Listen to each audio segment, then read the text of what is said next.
माझी विनंती आहे, विदर्भ मराठवाडा उर्वरित महाराष्ट्राच्या अविकसित भागाचा झपाट्याने विकास होण्याच्या संदर्भामध्ये करावयाच्या उपाययोजना याबाबत आम्ही सगळ्या विरोधी पक्षांनी एकत्र येऊन 293 नियम अन्वये दिलेल्या चर्चेच्या प्रस्तावावर मी माझे विचार मांडण्याच्या करता उभा आहे।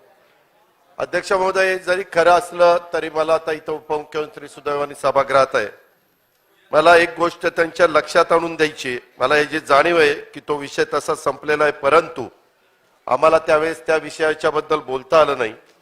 आणि उपमुख्यमंत्री महोदय, आपण जे काही हे सरकार आलं, जून मध्ये आलं, नंतर तुम्हाला पावसाळी अधिवेशन मिळालं, त्याच्यामध्ये तुम्ही पुरवणी मागण्या घेतल्या, त्याच्यानंतर हिवाळी अधिवेशन आलं, त्या हिवाळी अधिवेशनाच्या निमित्तानं आपण पुरवणी मागण्या घेतल्या। आपण हे सगळं करत असताना खरं तर उद्धव ठाकरे साहेब मुख्यमंत्री असताना तुम्ही विरोधी पक्ष नेते होता आणि त्यावेळेस सगळ्या सभागृहातल्या सदस्यांना व्यवस्थितपणे सोप्या भाषेमध्ये अर्थसंकल्प समजावून सांगण्याचं पुस्तकाचं प्रकाशन तुम्ही त्यावेळेस करून घेतलं, त्याला मी पण हजर होतो। परंतु मी आपली विरोधी पक्ष नेता या नात्याने बरीच भाषणं त्या ठिकाणी ऐकली आणि ही सगळी भाषणं ऐकत असताना, अर्थसंकल्प मांडत असताना काय तरतुदी केल्या पाहिजेत, कशा पद्धतीनं केल्या पाहिजेत, तातडीनं कामाच्या पुरवणी मागण्या कुठल्या घेतल्या पाहिजेत, असं तुम्ही नेहमी मांडलं। परंतु उपमुख्यमंत्री महोदय, आपण ह्या राज्याचे पहिल्यांदाच अर्थमंत्री झाला आणि अर्थमंत्री झाल्यानंतर आपण जवळपास 52,327 कोटीच्या विक्रमी पुरवणी मागण्या, गेल्या 10 वर्षाच्या इतिहासामध्ये कुठल्या पुरवणी मागण्या इतक्या मोठ्या नव्हत्या। एवढ्या प्रचंड पुरवणी मागण्या तुम्ही सभागृहासमोर मांडण्या आणि सतत तुम्ही राज्याला सांगत असता, तुमच्या पक्षाला सांगत असता, तुमच्या विधानसभेच्या सदस्यांना सांगत असता की आर्थिक शिस्त पाळली पाहिजे, आर्थिक शिस्त कोलमडून देता कामा नये। त्याच्यामध्ये अर्थमंत्री म्हणून आर्थिक शिस्त आपण मोडलेलीच आहे ह्याच्यामध्ये, आणि इतिहासात तर विक्रमी रकमेची पुरवणी मागणी आपण त्या ठिकाणी मांडली। आपण एक गोष्ट लक्षात घ्या, कारण यावेळेसचा अर्थसंकल्प आता मार्च एंड झाल्यानंतर ते वर्ष संपेल। मला अर्थसंकल्प मांडण्याची संधी मिळाली होती, पहिली पुरवणी तुम्ही मांडली, दुसरी मांडली, आता तिसरी पण कदाचित तुम्ही मांडाल, परंतु पहिली 25,000ची, दुसरी 52,000ची, राज्याचा मूळ अर्थसंकल्प 5,60,000 कोटीचा, म्हणजे पाऊण 75 लाख, त्या 75,000 कोटी रुपयाच्या पुरवणी मागण्या, आणि शेवटची पुरवणी मागणी आल्यानंतर अध्यक्ष महोदय हा आकडा 1,00,000 कोटीला जाईल। 1,00,000 कोटी कसं ते अर्थसंकल्पाचं गणित जमणार आहे आणि कुठं कसा कट लागणार आहे, काय होणार आहे, कशी कामं होणार आहे। 20% निधी पुरवणी मागणीद्वारे हे सरकार मंजूर करून घेणार असेल तर अध्यक्ष महोदय, एक गोष्ट महाराष्ट्राने लक्षात घेतली पाहिजे, 15,856 कोटी रुपयाची मागणी ही भांडवली खर्चासाठी आहे आणि 36,000 कोटीची मागणी 52,000 मधली उपमुख्यमंत्री महोदय ही निव्वळ खर्चासाठी होती। निव्वळ 40 आमदारांना सांभाळायचं, त्यांना नाराज करायचं नाही, त्यांना मदत करायची। हे पहिले ते तुमचे काढून घेतले आणि ते संपवलेत, आता हे यांच्या काळात मंजूर झालेले, त्याच्यामध्ये पहिल्याला सगळी स्थगिती दिली, ते सगळं झालेलं आहे। अध्यक्ष महोदय, आपल्याला उपमुख्यमंत्र्यांच्या गोष्ट लक्षात येत असेल की अर्थसंकल्प मांडल्यानंतरच्या काळात अत्यंत तातडीच्या अशा प्रकारच्या योजनांच्या करता किंवा प्रकल्पाच्या करता निधीची आवश्यकता असेल तरच अर्थसंकल्पाची ज्याची तरतूद केलेली नसते त्याकरता आपण पुरवणी मागण्या मांडतो आणि त्या मंजूर करून घेतो। परंतु ह्या सगळ्या वित्तीय शिस्तीला हरताळ पाचण्याचं काम आपण केलंय। उपमुख्यमंत्री महोदय, सध्या गेले 6 महिने मी बघतोय राज्याच्या मुख्यमंत्र्यांना कुठल्याही घोषणा करण्याचा अधिकार आहे, त्याबद्दल दुमत असायचं काही कारण नाही, परंतु सहसा कोणी मुख्यमंत्री असले तर अर्थमंत्र्यांशी चर्चा विनिमय करतात, वित्त विभाग असेल, नियोजन विभाग असेल, की कुठली घोषणा केली तर ती मला प्रत्यक्षात कृतीमध्ये आणता येईल, त्याला मला आर्थिक तरतूद करता येईल, ह्याबद्दलचा साधारण साधक बाधक विचार त्या ठिकाणी केला जातो. परंतु गेल्या 6 महिन्यामध्ये काही आपल्या मंत्रिमंडळातले मंत्री आणि मुख्यमंत्र्यांनी पण केलेल्या घोषणा तुमची खरंच तुमच्या सद्विवेक बुद्धीला स्मरून सांगा की अजित पवार तुम्ही काही म्हटला तर मी कुणाच्या बापाचं ऐकणार नाही. परवाच ऐकलंय मी तुमच्या बापाचं कुणाचं ऐकणार नाही काल. आणि मी सगळ्याच्या सगळ्या ह्या योजना ह्या वर्ष अखेर पूर्ण करून देणार. हे मला जेवढ्या घोषणा झाल्या तेवढं सांगा, मी म्हणेल ते तुमचं ऐकेन. मला माहिती आहे की तुम्ही हे करूच शकत नाही. तुमच्याही अंतर्मनाला ते चांगलं माहिती आहे, फक्त तुम्ही बोलून दाखवत नाही. त्याच्यामध्ये काही विचारलं तर तुमची नेहमीची स्माईल तुम्ही करता आणि त्या ठिकाणी वेळ मारून नेता किंवा फार तर असे हात जोडता की कुणाला काय समजायचं ते समजा. अशा पद्धतीनं तुमचं कामकाज चाललेलं आहे. परंतु अध्यक्ष महोदय, ह्यावेळेस आपण जर बघितलं तर मुख्यमंत्री कोणत्या नियमामध्ये आपण नगर विकास खात्याला जवळपास 8,945 कोटी म्हणजे 9,000 कोटीचा निधी दिला. ठीक आहे, मुख्यमंत्र्यांचं डिपार्टमेंट आहे, निधी दिला पाहिजे, त्याबद्दल दुमत नाही. पण त्याच्यातला 4,510 कोटी ठोक तरतूद. आमचे जयंतराव नाहीये ते ठोक आकडा कुठनं त्यांनी काढला नाव आणि त्या ठोकनी सगळी ठोकाठोकीच चालवली. नाही नाही, जयंतरावांनी काढला, जयंत पाटलांनी. मी सांगतो ना, वळसे पाटील तर एवढं नियमाने चालणार ते काढूच शकत नाही ठोक आकडा. आणि त्या ठोक मध्ये 4,500 कोटीची ठोक तरतूद. उपमुख्यमंत्री महोदय, नाही हे बरोबर आहे का? एवढी मोठी तरतूद जर अशा पद्धतीनं असेल, आता वेगवेगळ्या लोकांना सांगितलं जाईल, चल ठोक तू इकडे ये तुला असं करतो, चल तू तिकडे ये तुला तसं करतो. हे आपल्या राज्यामध्ये कधी चव्हाण साहेब मुख्यमंत्री झाले, ठीक आहे, राजकारण आपण सगळे राजकारण करणारीच मंडळी, आपण काही साधू संत कोणी नाहीये. त्याच्यामुळे प्रत्येकाला सरकार स्थापन करायचं असतं. आमचं सरकार आम्ही स्थापन केल्यानंतर हे काही बोलत नव्हते, परंतु गप्प बसून पहिल्या दिवसापासून काम सुरू झालेलं होतं. त्याच्या संदर्भामध्ये त्यांनी ते करताना वेशभूषा बदलून पण ते यायचे आणि ते कोणी सांगितलं ते तुम्हाला माहिती आहे, त्या खोलात मी जात नाही. आणि हे करता करता ते इतके त्यांनी शेवटपर्यंत स्वतःच्या तोंडाला थांबवलं होतं, कुलूप लावलं होतं. परंतु एकदा सगळं झाल्यावर म्हणले, मी ह्याला फोन केला आणि सांगितलं तू तिकडे जा, मी त्याला फोन केला आणि सांगितलं तिकडे जा, तुझं मंत्रिपद देतो, तुला असं करतो, तुला तसं करतो, असं पाठवलं. आणि खुशाल बोलता बोलता तुमच्या इमेजला ते तर अजिबात शोभलेलं नाही.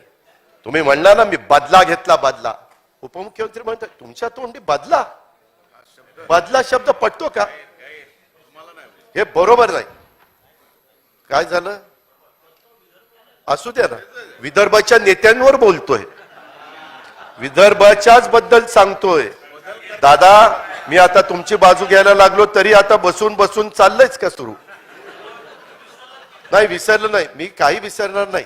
मला सगळं माहिती आहे, सकाळी 8च्या शपथविधीपासून सगळं माहिती आहे. तुम्ही काही फक्त मी बोलणार नाही, आम्हाला दोघांनाच माहिती काय ते. त्याच्यामध्ये मला एवढंच सांगायचंय, मला दादा तुम्ही म्हणताय ते मला मान्य आहे. काय झालं, पुरवणी मागण्याच्या वेळेस मला ही गोष्ट त्यांच्या लक्षात आणून द्यायची होती.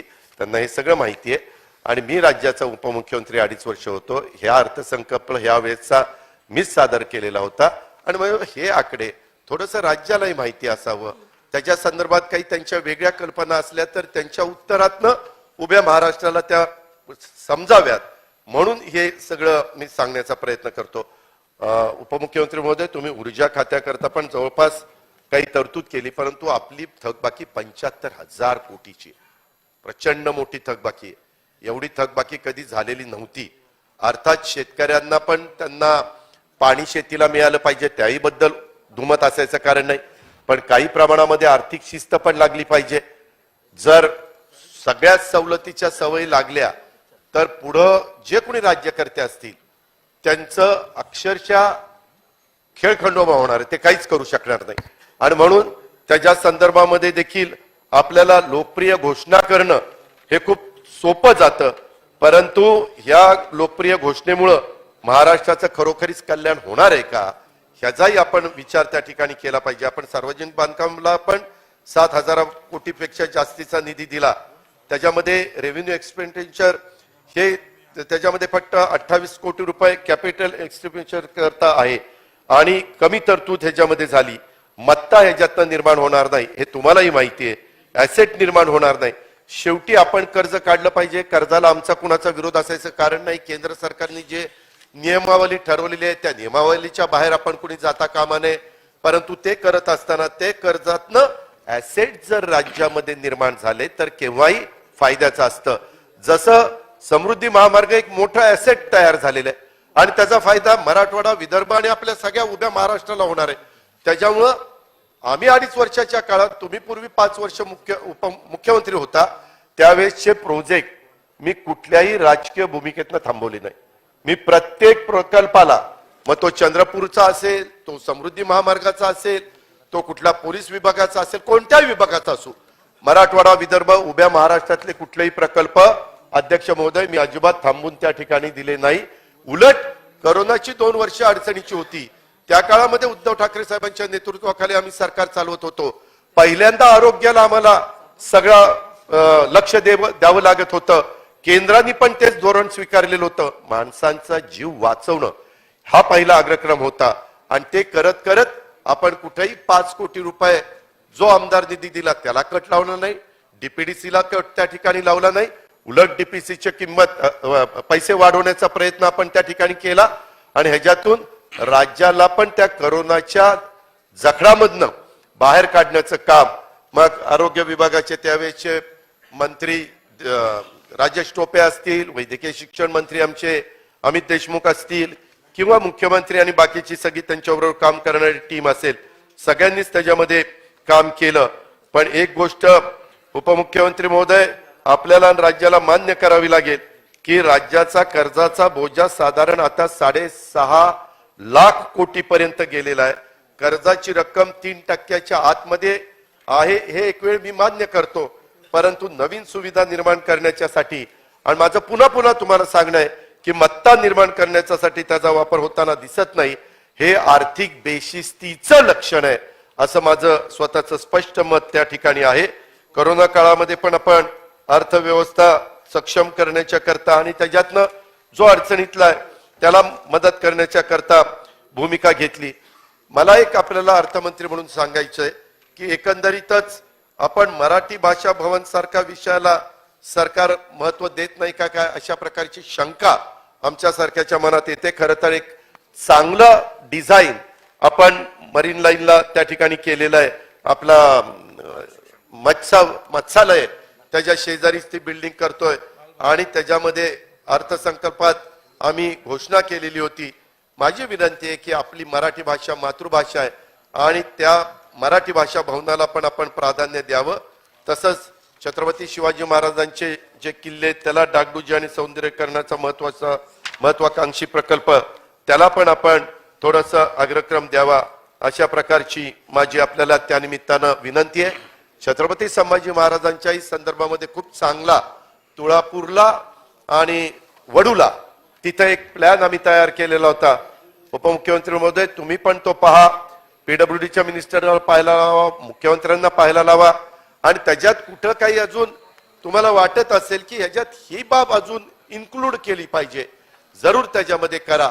परंतु त्याही बाबतीमध्ये ते काम कसं लवकरात लवकर सुरू होईल याबद्दल आपण अर्थमंत्री या नात्याने लक्ष त्या ठिकाणी घालावं अशी माझी आपल्याला ह्या चर्चेच्या निमित्तानं विनंती राहील.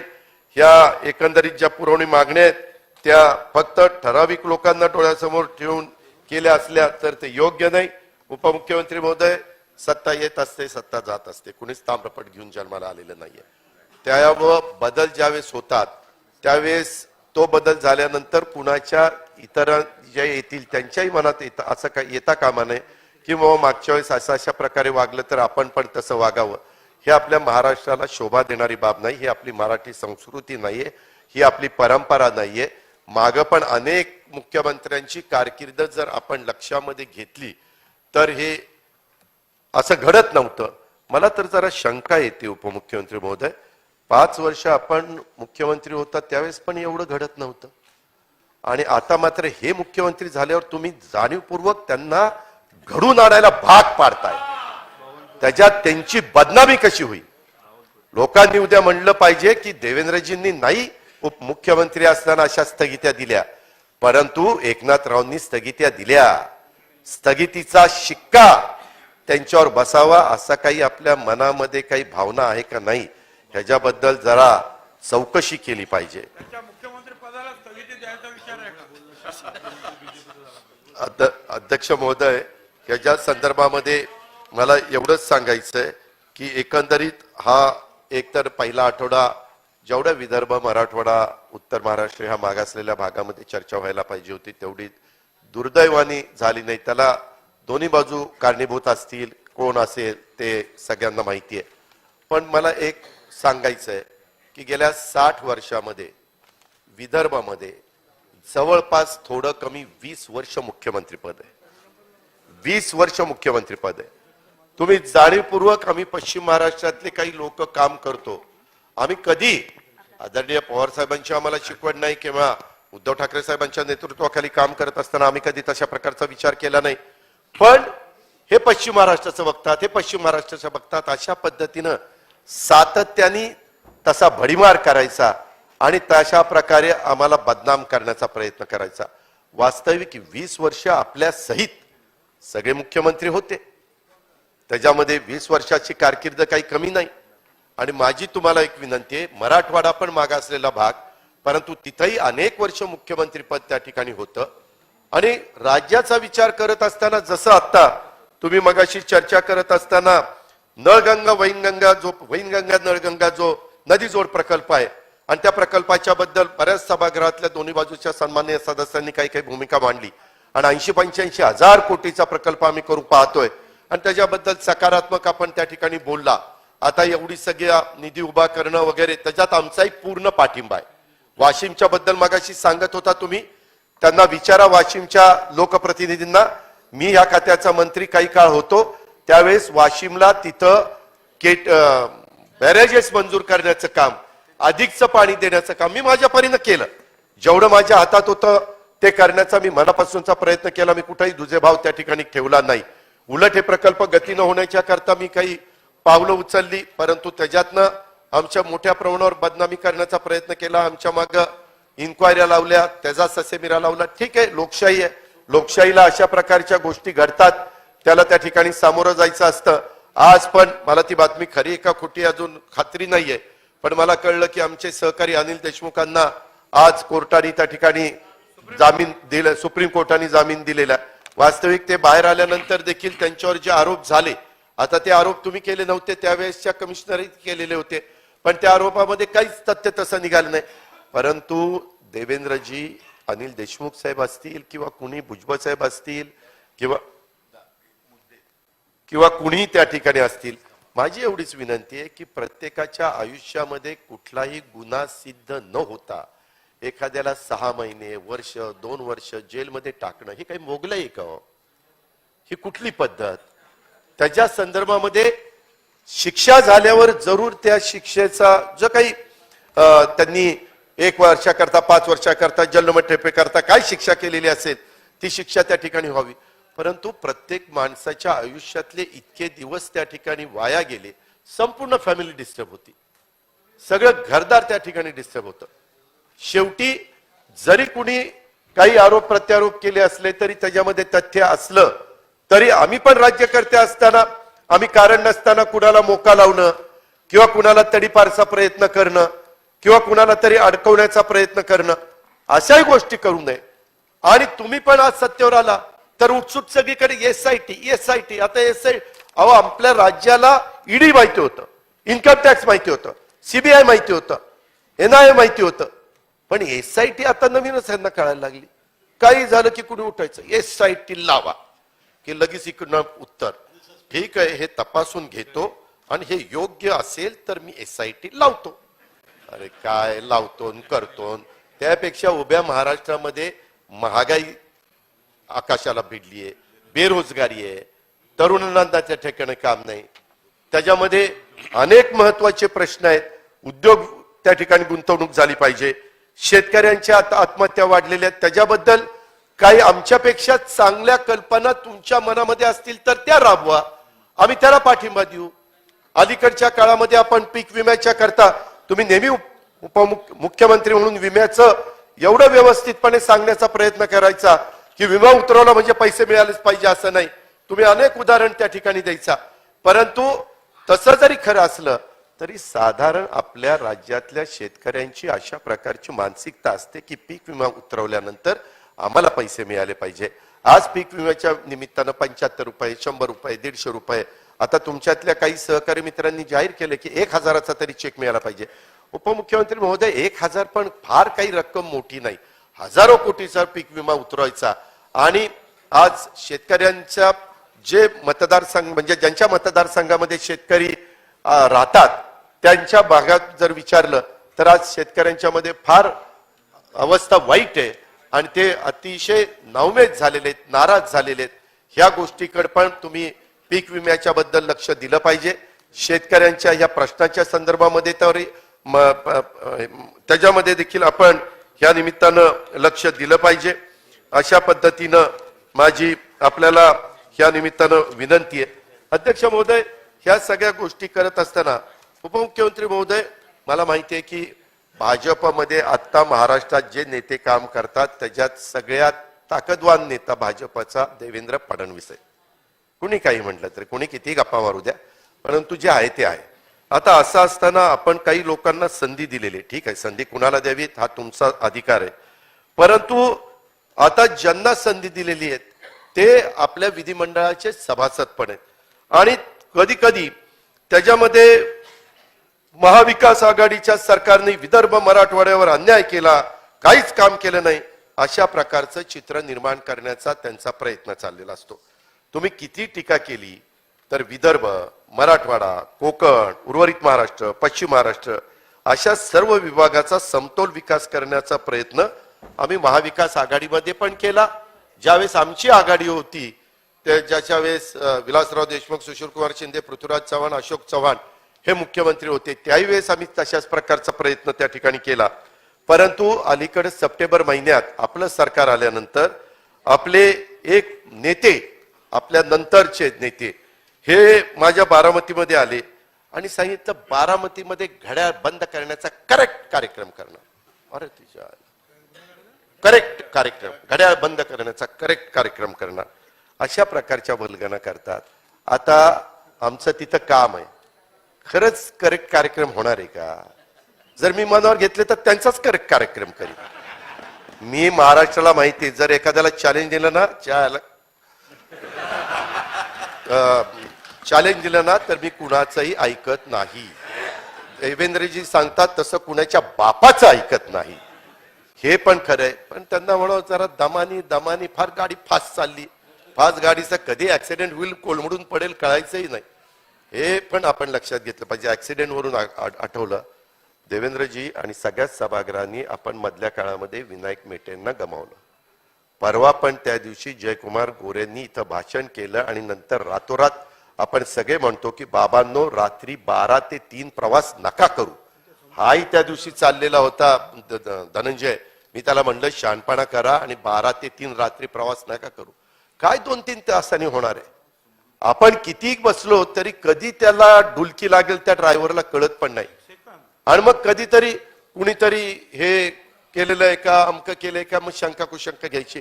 माझं म्हणणं की प्रत्येकाला आयुष्यात, तुम्ही आम्ही असू किंवा राज्यातली कुणीही व्यक्ती असू, जीव महत्वाचा आहे आणि त्याच्या संदर्भामध्ये एवढे वेगवेगळे रस्ते चांगले होतात, नॅशनल हायवे चांगले होतात, समृद्धी मार्ग चांगले होतात, त्याच्यामध्ये काही नियमाचं पालन आपण सगळ्यांनी केलं पाहिजे. आणि ह्याबद्दल कटाक्षाने काही आपण सगळ्यांनीच आपल्यावर काही बंधन घालून त्या ठिकाणी घेतली पाहिजे, असं माझं स्पष्ट त्या ठिकाणी मत आहे. आणि अजूनही म्हणजे देवेंद्रजी तुम्ही नाहीच म्हणणार, पण मला माहिती आहे तुम्ही राज्याचे मुख्यमंत्री झाला त्यावेळेस वेगळ्या विदर्भाच्या बद्दल जे आणेसाहेब होते, ज्यांना तुम्ही एजी केलेलं होतं, त्यांनी सांगितलेलं होतं आणि त्यावेळेस तुमच्याही मनामध्ये, तुम्ही किती नाही म्हणला तरी मी खात्रीनं सांगतो की तुमचं असं मनात होतं, तुम्ही मुख्यमंत्री झाल्या की 4.5 वर्ष राज्याचं मुख्यमंत्री राहायचं आणि शेवटच्या 6 महिन्यामध्ये वेगळ्या विदर्भाचा ठराव करायचा आणि तेलंगणामध्ये जसं झालं तसं वेगळा विदर्भ करून त्या ठिकाणी वेगळं राज्य मराठी भाषिक 2 राज्य करायची अशी नाही अशी त्यांच्या मनात भावना होती. परंतु नाही ऐका तरी त्याच्यामध्ये राज्याचं मुख्यमंत्री जे होतं कुणी देवेंद्रजी होऊ द्यात किंवा विदर्भातलं कुणी होऊ द्यात दुर्दैव आहे त्या अजून उत्तर महाराष्ट्राला कधी मुख्यमंत्री पद मिळालं नाही. कोकणला मिळालं, मुंबईला मिळालं, पश्चिम महाराष्ट्राला मिळालं, मराठवाड्याला मिळालं, विदर्भाला मिळालं, पण उत्तर महाराष्ट्राला धुळे, नंदुरबार, जळगाव आणि नाशिक या गिरीश महाजनांना आंतरराष्ट्रीय स्तरावर भाजप वाढवायला पाठवायचं.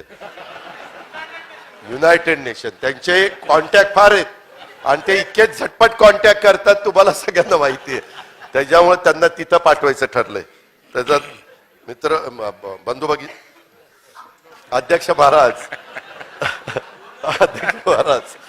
अध्यक्ष महाराज ह्याच्या संदर्भामध्ये एकंदरीतच हे सगळं वेगळ्या विदर्भाचं वगैरे स्वप्न दाखवलं जातं. माझं म्हणणं आहे की आपण सगळ्यांनी आज ठराव चांगला केलेला आहे. आपल्या सगळ्यांची भावना आहे आपण एकत्र महाराष्ट्रामध्ये राहूया, चांगल्या पद्धतीने एकमेकाला मदत करूया, जिथं कुठं काही कमतरता असेल तर ती भरून काढूया. मला एक सांगायचं अध्यक्ष महोदय की आपण पण विदर्भातनं प्रतिनिधित्व करता.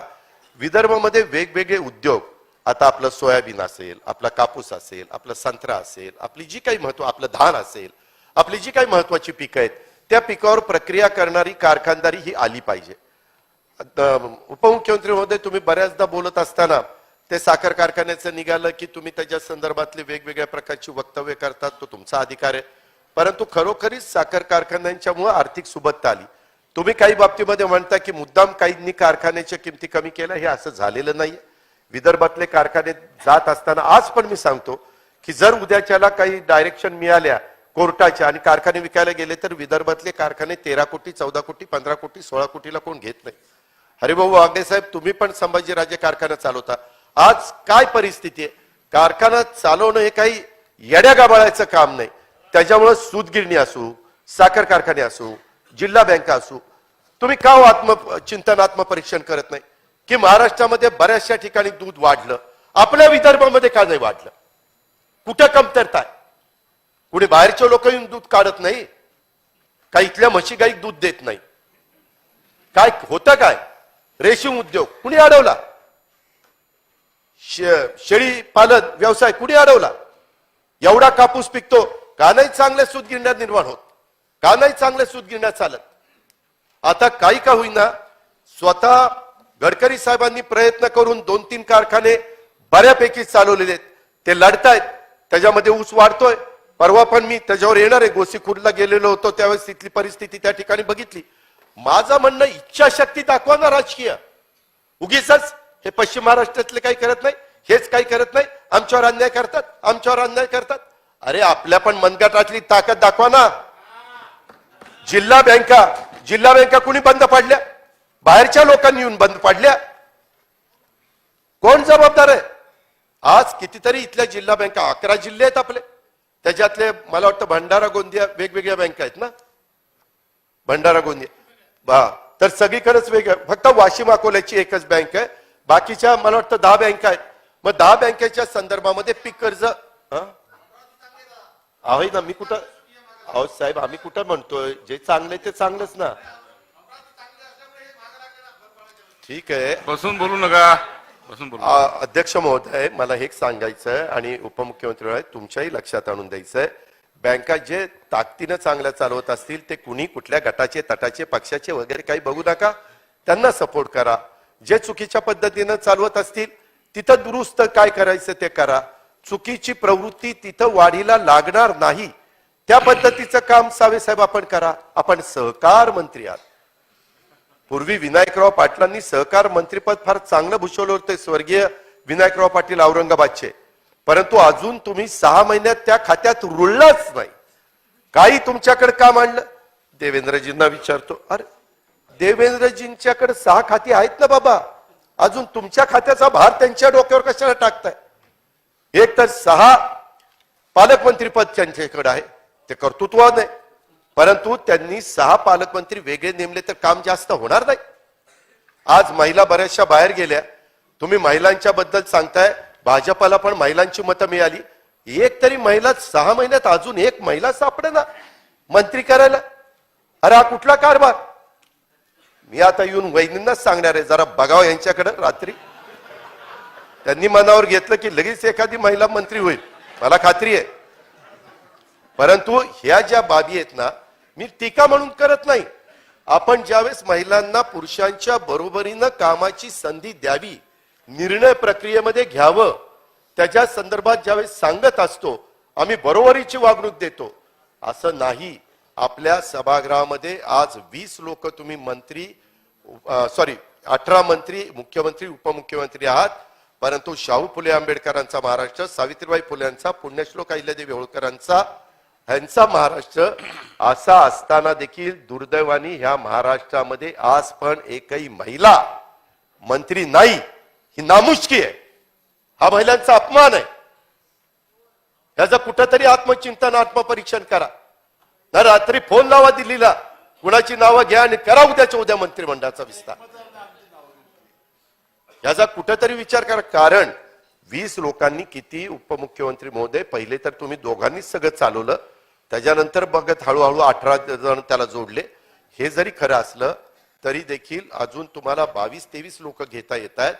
ज्या 22-23 लोकांना घ्यायचंय त्यांना घ्या, परंतु त्यांना संधी द्या. डिपार्टमेंटला एक दोन डिपार्टमेंट प्रत्येकाकडे दिली तर त्या बाबतीमध्ये कामाचा उरक होतो. लोकांना जास्तीत जास्त अवेलेबल व्यक्ती होऊ शकते, त्या खात्याचा मंत्री होऊ शकतो. आणि बऱ्याचदा तुमच्यातले काही मंत्री सांगतात की आम्हाला, आमच्या वरिष्ठांना म्हणजे देवेंद्रजींना विचारावं लागेल, असं भाजपचे मंत्री सांगतात. त्यातल्या त्यात शिवसेनेचे म्हणजे शिंदे गटाचे मंत्री तसं सांगत नाही. ते सगळेच जण सवतासुभा आहेत, त्याच्यामुळे त्यांचं काम चाललेलं असतं, त्यांना काही म्हणजे अडचण नाही. पण हे सगळं करत असताना आपल्या राज्यामध्ये ही पद्धत नव्हती. ह्या संदर्भामध्ये अडचणी येतात. जे सार्वजनिक काम त्या राज्याच्या हिताचं असेल, वैयक्तिक कुणाच्या फायद्याचं नसेल आणि त्या भागाचा त्याच्यातनं फायदा होत असेल, तर असली कामं करण्याच्या करता ही सतत आडमुठेपणाची भूमिका घेणं हे बरोबर नाही. प्रत्येक कामामध्ये तुमच्याकडं जायला लागणं हे बरोबर नाही सगळ्या आमदारांना. आणि हे झालं ह्या तुमच्या 9 लोकांचं, आणि तुम्ही दोघं तर फार बेस्ट चाललेलं आहे. देवेंद्रजींना काही विचारलं, मुख्यमंत्र्यांची संमती आणा, आणि त्या महाराजांना विचारलं मुख्यमंत्री महोदयांना, देवेंद्र म्हणले की मी केलं, झालं. ही नुसतं इकडून तिकडून टोलवा टोलवी चालली. दादा, कधी कधी तुमची मला इतकी आठवण येते, तुमच्यासारखी व्यक्ती जर असती तर अशी नसती टोलवा टोलवी केली. मला माहितीये आमचा कोल्हापूरचा ढाढ्या वाघ, पण त्यांना 1-2 डिपार्टमेंट दिलेत साधे आणि त्यांना बाजूला ठेवलंय आणि स्वतः 6 महत्वाची डिपार्टमेंट घेतली आणि ह्या पद्धतीचं राजकारण करता. बरोबर नाही. तुम्हाला अक्षरशः तळतळाट लागेल ह्या लोकांचा.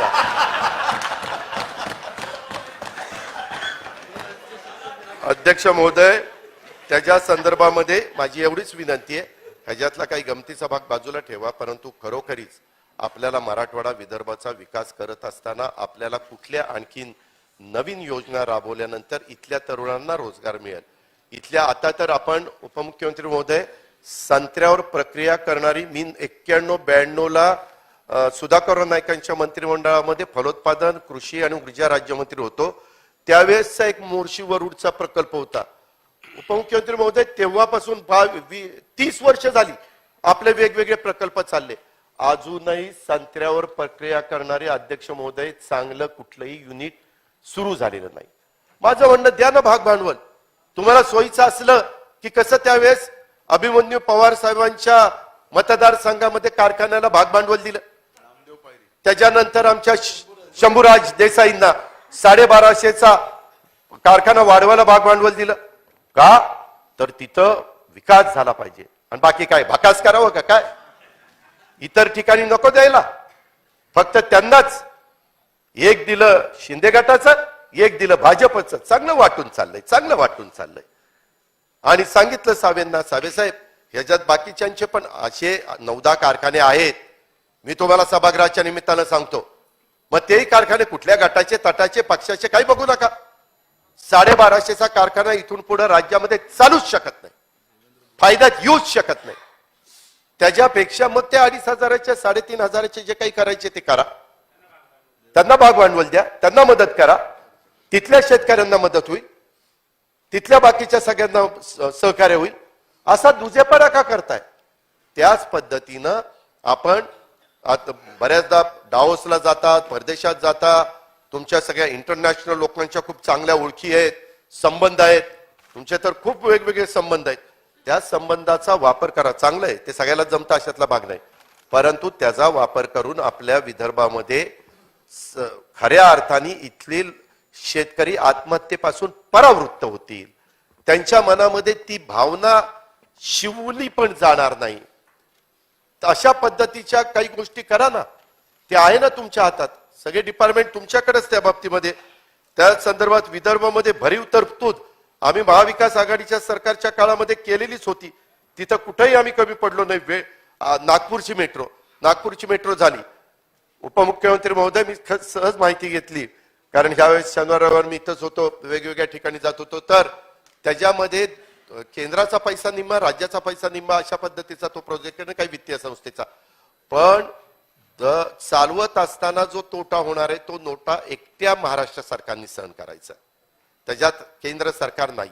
आणि सध्या काही वर्ष 50-60 कोटी रुपयाचा तोटा होण्याची शक्यता नाकारता येत नाही. आता माणसं वाढतायत, म्हणजे लोकांना आवड निर्माण होतीये, ती एक चांगली बाब आहे. उद्याच्याला तोही प्रोजेक्ट उत्तम चालावा. पुण्याचं, ठाण्याचं, मुंबईचं, पिंपरी चिंचवडचं जी मोठी मोठी शहर आहेत तिथं पण मेट्रो ही लवकरात लवकर त्या ठिकाणी पूर्णत्वाला जावी, अशाही बद्दल आमचं सगळ्यांचं म्हणणं आहे. पण मी अतिशय अधिकारवाणीनं सांगेन की विदर्भाला भरीव तरतूद करण्याचं काम उद्धव ठाकरे साहेबांच्या नेतृत्वाखाली आम्ही सगळ्यांनी ह्या निमित्तानं केलं. आपण पण करा, आम्हाला कधी त्याच्यामध्ये वेगळी भावना आमच्या मनामध्ये येणार नाही. परंतु एकंदरीत संत्रा प्रक्रिया प्रकल्प असेल, सायट्रस इस्टेट, ह्याच्याबद्दल मराठवाडा आणि आसपासच्या भागातील मोसंबी पिकाची गुणवत्ता आणि उत्पादकता वाढवण्याच्या करता आपण स्थापन करण्याचा निर्णय आपण घेतलेला आहे. त्याला प्रोत्साहन देण्याचा प्रयत्न करा.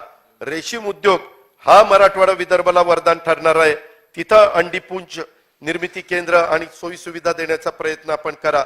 गोसीखुर्दच्या बाबतीमध्ये उपमुख्यमंत्री महोदय, मी स्वतः गेलो होतो. एक गोष्ट तुम्हाला फार प्रकर्षाने तिथं करावी लागेल. काय झालंय, त्या भागामध्ये हा सगळा प्रकल्प होत असताना तिथं खूप मोठ्या प्रमाणावर जलपर्णी आली. माझ्याबरोबर सन्माननीय सदस्य सुनील भुसारा आणि काही आजी माजी आमदार होते. तिथं मी स्वतः बघितलं, जलपर्णी आली आणि ते अधिकारी सांगत होते की नागपूर आणि इकडचं सगळं खराब पाणी तिथं जातं. देवेंद्रजी, आपल्या राज्यामध्ये उजनीचं पाणी इतकं खराब आहे की ते मासे देखील तिथले खाण्याच्या योग्यतेचे नाही, माणसांना अपायकारक आहे असं बोललं जातंय. त्याच्यामध्ये ते पाणी शेतीला पण कधी कधी अडचणीचं ठरतं. राहुल कुल आहेत का इथं? तुम्ही राहुल कुलला विचारा, त्यांच्याही बॅकवॉटरवर बऱ्याचशा त्या ठिकाणी लिफ्ट आहेत. आणि मग असं असताना जर पाणी खराब होणार असेल, सिवरेज ट्रीटमेंट प्लांट बसवा. हे पाणी तिथं जर खराब झालं तर एवढं चांगलं पाणी खराब झालं तर उद्याच्याला ते तिथल्या आजूबाजूच्या लोकांना प्यायला देणं पण अन्यायकारक होणार आहे. ह्या सगळ्याचा विचार आपण करा. आणि जवळपास आता 100% धरणाचं काम झालंय, परंतु 98,000 हेक्टर एवढं क्षेत्र अजून ओलिताखाली यायचंय. 92,000 हेक्टर त्याच्यामध्ये क्षेत्र ओलिताखाली त्या ठिकाणी यायचंय. परंतु हे सगळं येत असताना कालवे महत्वाचे व्हायचे आहेत. तिथल्या ज्या महत्वाच्या लिफ्ट आहेत 4, त्या लिफ्टचाही खर्च अध्यक्ष महोदय खूप मोठा आहे आणि त्याच्याकरता खूप मोठी वीज लागणार आहे. माझी आपल्याला सूचना आहे की घोडाझरी कालव्याचं 40% काम झालंय, मुख्य कालव्याचं 100% काम, असोला मेंढाचं 75% काम, असे वेगवेगळ्या प्रकारची कामं झाली. परंतु खरोखरीच तिथल्या उपसा सिंचन योजना किंवा मगाशी तुम्ही नळगंगा वैनगंगा प्रकल्पाचं सांगितलं, ह्या चालवायच्या असतील तर आपल्याला सोलरवर गेल्याशिवाय गत्यंतर नाही. नाहीतर एवढ्या मोठ्या म्हणजे काही हजार हॉर्सपॉवरचे पंप तिथं लागणार आहेत. एवढे मोठे पंप चालवायचे म्हटले तर लाईट बिल आपण टेंबू, ताकारी, म्हैसाळ, त्याच्यामध्ये उरबोडी, जिहे काठापूर, जनाई, सिरसाई, विष्णुपुरी, पुरंदर अशा सगळ्या उपसा सिंचन योजनेची जलसंपदा खात्याचा मंत्री या नात्याने माहिती घ्या. आम्ही स्वर्गीय पतंगराव कदम आता नाहीयेत, परंतु ते दुष्काळाच्या निमित्तानं किंवा काही काही वेगळ्या पद्धतीनं जयंतराव पाटील साहेब, स्वर्गीय आर पाटील साहेब असा प्रस्ताव आणायचे आणि आम्ही कॅबिनेटला त्याला मान्यता द्यायचो आणि त्याच्यातनं त्याची विजेची बिलं भरली जायची आणि ती वेळ मारून नेली जायची. पण आपल्याला खऱ्या अर्थाने आर्थिक सुबत्ता, खूप मोठ्या प्रमाणावर हिरवगार सगळं हॉर्टिकल्चर, इतर पिकं नीट होण्याच्या करता ह्याही करता तुम्हाला लक्ष द्यावं लागेल. त्याच्याशिवाय या योजना चालणार नाही. माझ्या माहितीप्रमाणे जतचे 2000 कोटी रुपयाचं तुम्ही जे काम करताय त्याच्यामध्ये तुम्ही सोलरचा प्लांट तिथलं इन्क्लूड केलेला आहे आणि तिथं वीज निर्मिती करून तुम्ही तो प्रकल्प चालवणार. चांगली बाब आहे. आताच एकदाच खर्च होईल, परंतु पुढे कायमचा तो खर्च होणार नाही. अशा पद्धतीनं ह्या गोष्टी होतात. त्याच्यामध्ये अध्यक्ष महोदय, या संदर्भामध्ये काही प्रकल्प हे आपल्या दुर्दैवानी भागातनं दुसरीकडे जात आहेत. आता केंद्र, महाराष्ट्राच्या आणि विदर्भाचा दुजाभाव केला जातोय. राष्ट्रीय खनिकर्म आरोग्य संस्थान हे पूर्वी विदर्भामध्ये होतं. उपमुख्यमंत्री महोदय, याच्यात मराठवाडा, विदर्भ, मध्य प्रदेश, छत्तीसगड, तेलंगणा येथे खाण उद्योग आहेत. या सर्वांना विदर्भ जवळ पडत होता आणि त्याच्यामुळं हे आपलं संस्था इथंच पाहिजे होती, परंतु ती संस्था बाहेर गेली. खरं तर वाजपेयी साहेबांनी हजारो खाण कामगारां परिसरातील जनतेचा आरोग्याचा विचार करून संस्थेसाठी नागपूरचा विचार केला होता. त्यांचा विचार बाजूला सारून ही संस्था आता अहमदाबादला हलवलेली आहे. असं नाही केलं पाहिजे. तिकडे एवढे हे खनिज नाहीये. नंतर केंद्रीय कामगार शिक्षण मंडळ हेही नागपूरवरून दिल्लीला हलव. ते दुसरी संस्था श्रमिक शिक्षा बोर्डची हे नको होती हलवायला. त्याच्यामध्ये नागपूरचा सॅफ्रन उद्योग हाही हैदराबादला त्या ठिकाणी गेला. त्याच्या संदर्भात 4 महिन्याच्या मध्ये असे जर प्रकल्प दुसरीकडे गेले, बल्क ड्रग पार्क किंवा इतर वेग, फॉक्सकॉन, हे ऑरिक सिटी, हे प्रकल्प जर हिमाचल प्रदेश, गुजरात, आंध्र प्रदेश इकडे जर जायला लागले तर कसं आपलं व्हायचं. आपला टाटा एअरबेसचा नागपूरचा प्रकल्प तो बाहेर त्या ठिकाणी गेला. आपण महाराष्ट्राला जर नंबर 1 करायचं म्हटलं तर या संदर्भामध्ये देखील विचार केला पाहिजे. अध्यक्ष महोदय, मला दुसरी गोष्ट आपल्या मार्फत सरकारला सांगायची की काही प्रकल्प आपले विदर्भामध्ये आलेले कामगारांच्या आंदोलनामुळं, कामगार आणि उद्योगपती यांच्यामध्ये समन्वयाचं वातावरण देवेंद्रजी राहिलं नाही म्हणून ते प्रकल्प बंद पडले किंवा दुसरीकडे निघून गेले. हेही आपल्या विदर्भाला अन्यायकारक आहे. आपण नागपूरच्या काही प्रकल्पाचं माहिती घ्या, आपण चंद्रपूरच्या काही प्रकल्पांची माहिती घ्या. बुट्टीबोरीचा प्रकल्प, मिहान, आपण किती दिवस सांगतोय मिहान मिहान मिहान मिहान. खरं तर 5 वर्ष आपण मुख्यमंत्री असताना मिहान असं पळायला पाहिजे होतं, परंतु नाही झालं दुर्दैवाने. आमच्याही काळात व्हायला पाहिजे होतं, परंतु आम्ही पण कमी पडलो. म्हणजे मी फक्त तुम्हाला दोष देत नाही, पण तुम्ही पण कमी पडला, आम्ही पण कमी पडलो. आणि ह्याच्यातनं विदर्भाचा काय दोष. विदर्भाने आपल्याला सगळ्यांनाच निवडून दिलेलं आहे. महाराष्ट्रातल्या जनतेने आपल्याला निवडून दिलेलं आहे. त्याच्यामुळं हे जे काही आहे ह्या सरकारच्या काळामध्ये MSME गुंतवणुकीचा नवीन अनुशेष निर्माण झालेला आहे. एकदा आम्ही खरं तर मधल्या काळामध्ये इथं सन्माननीय नाना पटोले, अशोक चव्हाण साहेब वगैरे बाकीचे मान्यवर आहेत. आम्ही जो काही पाठीमागच्या काळामध्ये मंडळ होती अनुशेष भरून काढण्याच्या करता, विदर्भ, मराठवाडा वगैरे वैधानिक मंडळ, त्या मंडळामध्ये थोडस आमचं त्यावेळेसचे राज्यपाल महोदय ऐकत नव्हते आमच्या काळातले, आणि त्याच्यामुळं आम्हाला ते, आम्ही म्हणायचो की आम्ही सांगू ते सदस्य तिथं नेमा, पण तो अधिकार त्यांचा होता म्हणून आम्ही ते पुढे ढकललं. पण त्याच्या आधीच्या काळामध्ये आम्ही कधी ते पुढे ढकललं नाही. आम्ही त्याच्या विरोधात आहोत अशी अजिबात भावना आपण मनामध्ये त्या ठिकाणी आणू नका. आज वेगवेगळे उद्योग जे आपले जात आहेत किंवा वेगवेगळ्या स्थगित्या ह्या उद्योजकांना दिल्या जात आहेत, ह्याच्याहीमुळं महाराष्ट्राचं अतोनात नुकसान त्या ठिकाणी होतंय. ह्याही गोष्टीचा आपण विचार करावा. माझी तुम्हाला दुसरी एक विनंती आहे, मला माहिती नाही ते शक्य आहे का नाही, कदाचित इथं पोर्ट नसेल म्हणून आहे का, अलीकड कुठल्याही भागातनं कुठल्याही पाईपलाईन मधनं करून समुद्रातनं पण पाईपलाईन केली जाते. रिफायनरीचा उद्योग विदर्भामध्ये एखादा आणता येईल का, त्याच्यामध्ये रिफायनरीचं एखादं युनिट आपल्याला इथं आणता येईल का. आपल्याकडे पण लँड आहे, बाकीच्या सगळ्या गोष्टी आहेत, तर त्याही गोष्टीचा विचार सरकारने इथं करावा अशी माझी सरकारला विनंती आहे. त्याच्यामध्ये चुकीचं संत्र्याचं धोरणामुळं संत्रा उत्पादकांचं पण कंबरड त्या ठिकाणी मोडलेलं आहे. साधारण आज विदर्भाचं अधिवेशन होत असताना विदर्भात मुख्य फळपीक संत्रा आहे आणि साधारण 1,26,000 हेक्टरवर विदर्भात संत्र्याचे अध्यक्ष महोदय लागवड होते, परंतु 8 ते 10 लाख मेट्रिक टन हे विदर्भाचं उत्पादन साधारणपणे आहे.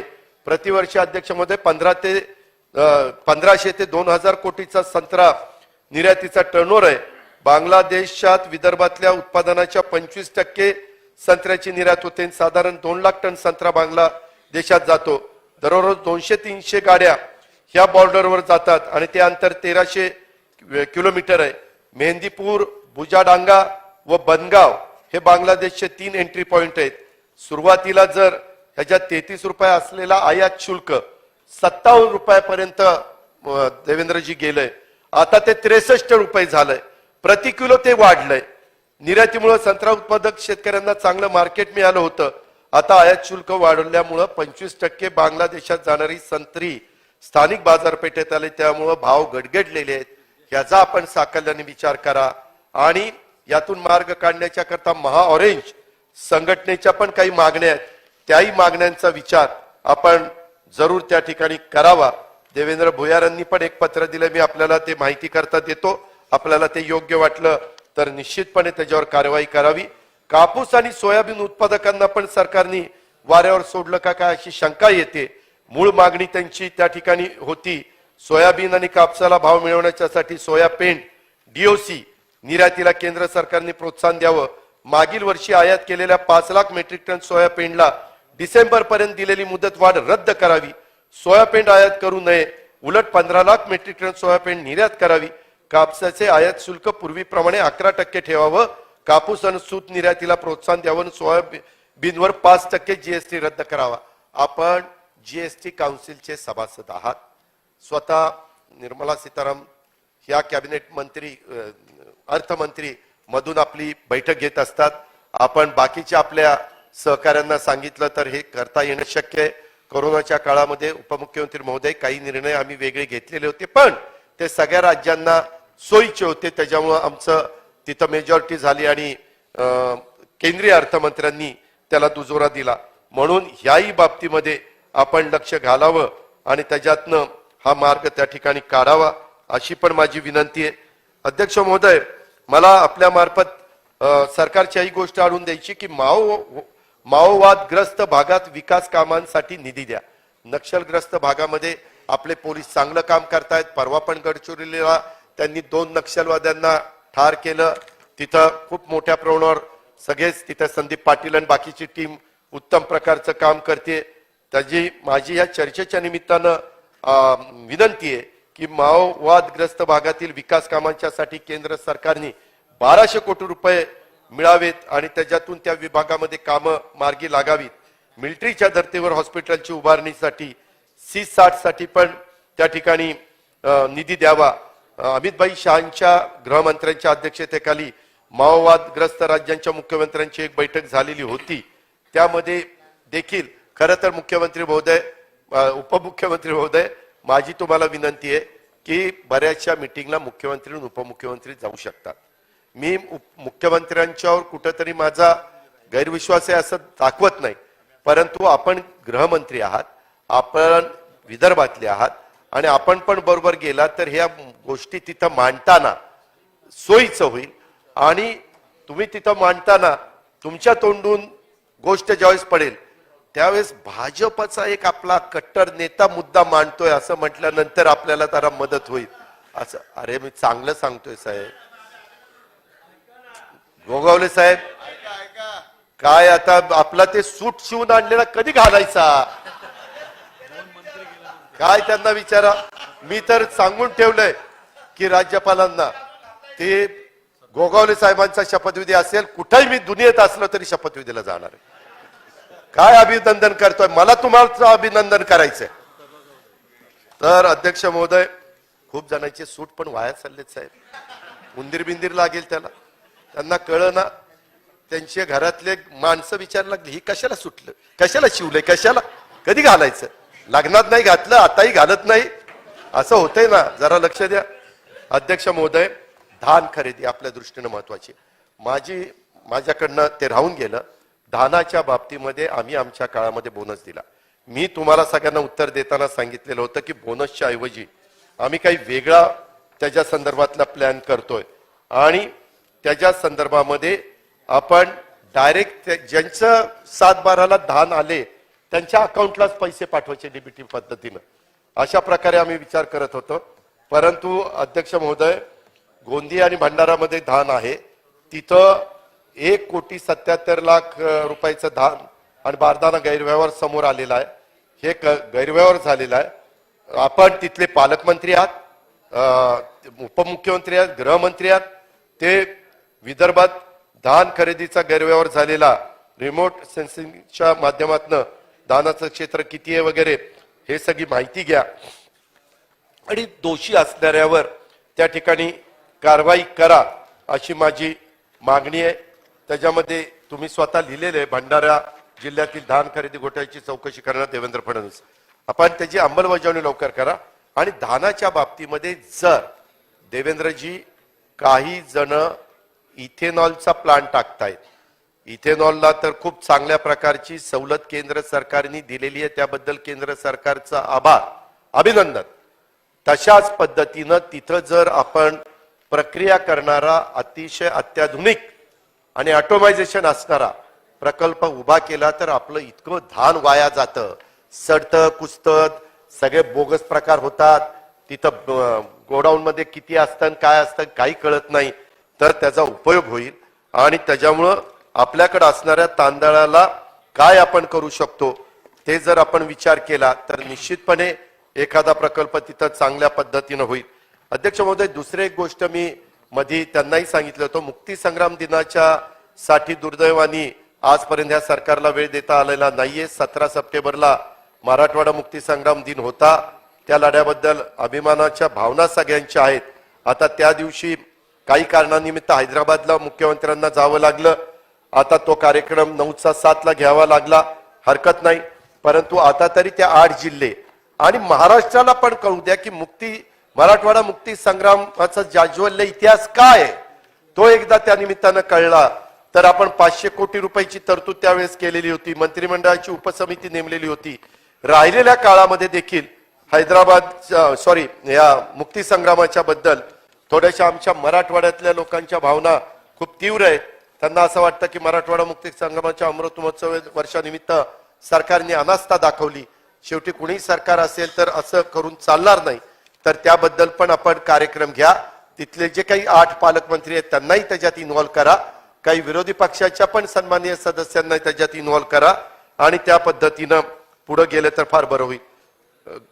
ग्लायफोसेटवर निर्बंध आणताना पेस्ट कंट्रोल ऑपरेटर्स का नेमले जात नाही ही एक अडचणीचं झालेलं आहे उपमुख्यमंत्री महोदय. त्याच्यामध्ये तणनाशक विकले जातात, त्याच्यामध्ये खूप अडचणी निर्माण झालेल्या आहेत. केंद्राने त्याच्यात अधिसूचना काढलेली आहे, परंतु गावागावामध्ये फवारणीसाठी पेस्ट कंट्रोल ऑपरेटर्स नेमण्याची जबाबदारी शेतकऱ्यांची नाहीये आणि शेतकरी दुर्दैवाने ते मारतात आणि ते मृत्युमुखी पडतात. तर त्याच्यामध्ये काय कृषी विभागाला विश्वासात घेऊन मार्ग काढता येईल हे आपण थोडंसं पाहावं अशी माझी आजच्या चर्चेच्या निमित्तानं मागणी आहे. माझी दुसरी एक मागणी आहे, गोंदिया इंदोर आणि गोंदिया हैदराबाद ही विमानसेवा बंद झालेली आहे. वास्तविक आपल्या विदर्भातनं पण देशामध्ये वेगवेगळ्या ठिकाणच्या विमानसेवा चालू असल्या पाहिजेत. त्याच्याशिवाय त्या भागामध्ये मोठे मोठे उद्योगपती गुंतवणूक करण्याच्या करता येणार नाही. आणि गोंदियासारख्या राज्याच्या टोकाच्या जिल्ह्यात विमानसेवा अत्यंत महत्वाची आहे.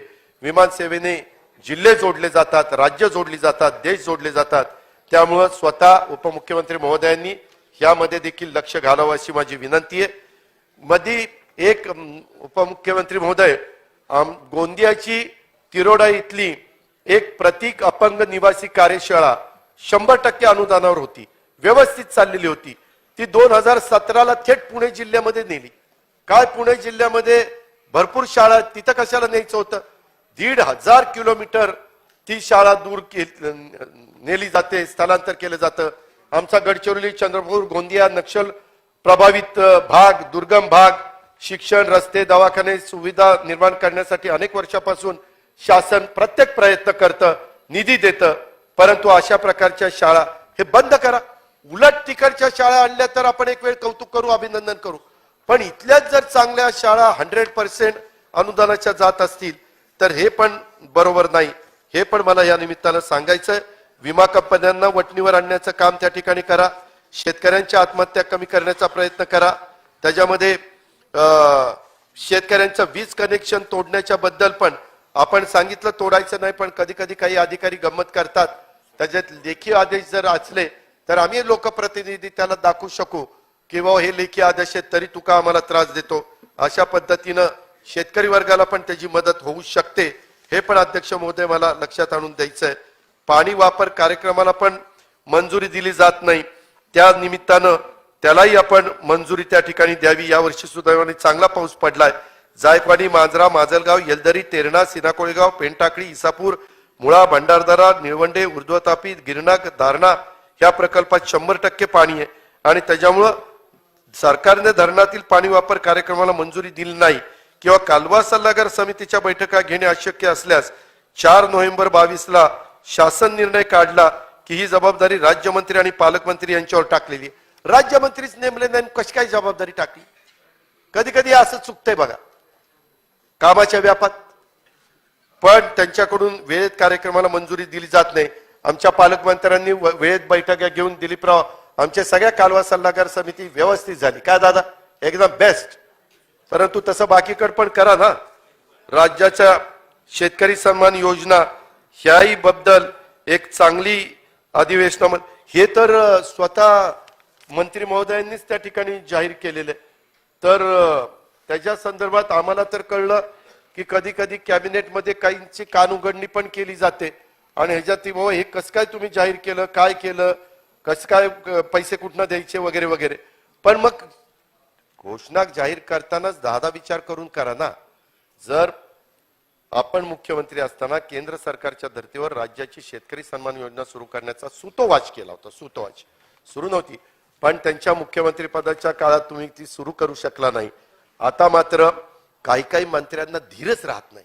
काय सांगू, काय नाही, काय सांगू, काही कधी कधी सांगता सांगता असं का बेताल बडबडून टाकतात की विचारता सोय नाही.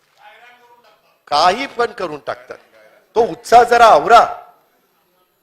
जनता असे म्हणते की ठीक आहे यांच्या चुका होतात, पण देवेंद्र कसं सहन करतायत?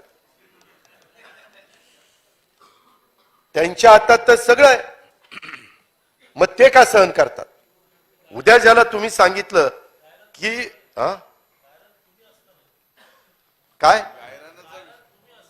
अहो आमच्याकडनं चुकलं म्हणून तिथं बसला ना, आता दुरुस्त करा.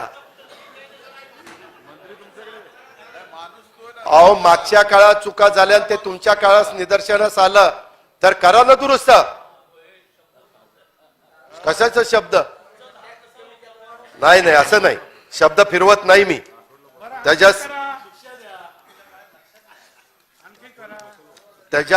त्याच्या संदर्भामध्ये शेतकरी उत्पादक कंपन्यांच्या अडचणी पण अध्यक्ष महोदय बऱ्याच आहेत. वेळ बराच झालेला आहे, परंतु मी तुम्हाला काही लेखी द्यायचं काम करतो.